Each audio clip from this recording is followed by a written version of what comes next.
नमस्कार, आप देख रहे हैं यूपी तक। आपके साथ मैं हूं अमित तिवारी। खबर एक याचिका से जुड़ी हुई है। जी हां, वो याचिका जिसकी चर्चा हो रही है और ये याचिका दायर की गई है साकेत कोर्ट में हरिशंकर जैन, जो अधिवक्ता हैं। ये हरिशंकर जैन वही हैं जिन्होंने अयोध्या केस में लड़ाई लड़ी थी। इन्होंने जो याचिका दायर की उसकी चर्चा इसलिए हो रही कि उसका जो सरोकार है वो राइट टू वर्शिप से जुड़ा हुआ है। उन्होंने पूजा करने की अनुमति मांग ली। कैसे, कहां पर? मस्जिद है कुतुब मीनार परिसर में, कुव्वत उल इस्लाम। इस मस्जिद को लेकर वकील साहब ने यह दावा किया है कि ये मस्जिद जो है ये मस्जिद नहीं थी। कुतुबुद्दीन ऐबक जब भारत में आया, आक्रमणकारी कहा जाता है, और उसके दौरान पहले से वहाँ आक्रमण से पहले जो चीज़ थी वहाँ पे मंदिर मौजूद थे और 27 मंदिरों के होने की बात कही जा रही है कि वहाँ पहले से मौजूद थे, जिनको तोड़कर मस्जिद बनाई गई।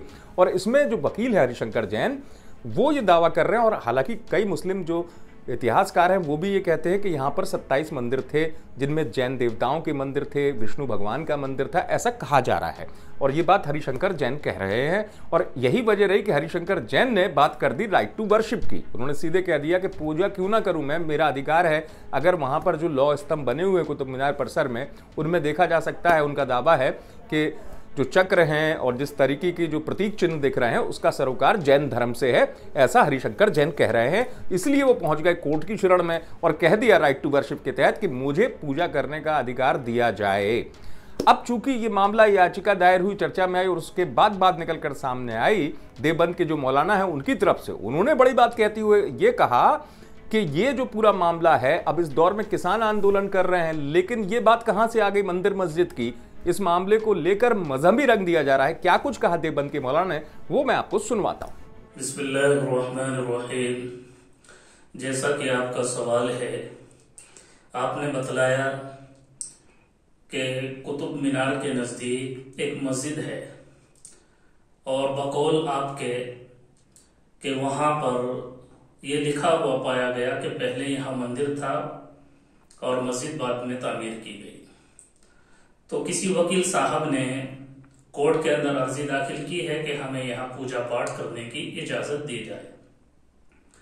सबसे पहले तो मैं उन वकील साहब से ये गुजारिश करना चाहता हूं और बतला देना चाहता हूं कि वकील साहब, इस वक्त में मुल्क के ऊपर नजर दौड़ाइए और मुल्क के हालात देखिए कि मुल्क हमारा किस तरफ जा रहा है। पूरे मुल्क की आर्थिक स्थिति खराब है, किसान सड़कों पर हैं, आंदोलन कर रहे हैं। सरकार की तरफ से जो काले कानून लाए गए हैं, किसान उसका विरोध कर रहे हैं।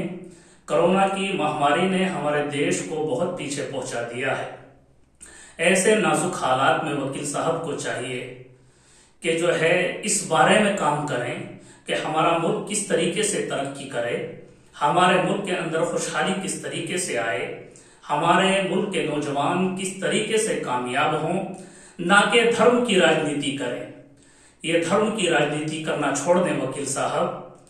धर्म की राजनीति हमेशा मुल्क को और मुल्क के रहने वालों को पीछे करती है और मुल्क को बर्बाद करने का काम करती है। वकील साहब को ये मालूम होना चाहिए कि हमारे मुल्क हिंदुस्तान में बेशुमार मसाजिद हैं और बेशुमार मंदिर हैं। वहां पर जाएं, पूजा पाठ करें। इसी तरीके से मुसलमान बेशुमार मसाजिद हैं, वहां पर इबादत करें। लेकिन जरा सी बात पर और जो है फिरका परस्ती की को हवा देना या इस तरीके की बयानबाजी करना, यह शोभा नहीं देता। तो कुल मिलाकर इस याचिका के दायर होने के बाद साकेत कोर्ट में इस मामले को लेकर चर्चा काफी तेज हो रही है। इस मामले को लेकर तरह तरह की चर्चाएं भी निकलकर सामने आ रही है। हरिशंकर जैन का अपना दावा है, पुरातत्व विभाग का हवाला दे रहे हैं, सर्वेक्षण विभाग का वो हवाला दे रहे हैं। लेकिन इस मामले को लेकर स्थिति यह है कि 24 दिसंबर को इस मामले में कोर्ट के सामने एक बार और हरिशंकर जैन अपनी दलील रखेंगे। दलील रखने के बाद कोर्ट क्या करता है, यह देखने वाली बात होगी। आप देखते रहिए यूपी तक।